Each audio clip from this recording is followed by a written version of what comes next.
Hey everyone, and welcome back to another video. And in this video, I'm going to show you how to rename one of your forms on Typeform. Now this video is going to be particularly useful for individuals. Let's say that you want to rename one of your forms here. How do you actually go ahead and do that on Typeform?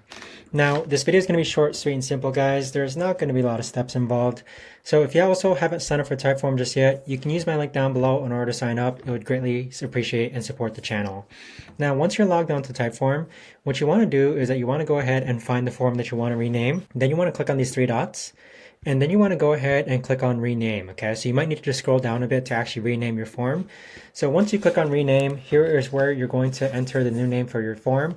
So we're just going to name this, let's say, opt-in form for YouTube channel, and then click on save. So as you can see, my form has now been renamed, and there you go. But that right there, guys, is the best and easiest way that I know of to actually go ahead and rename a form on Typeform.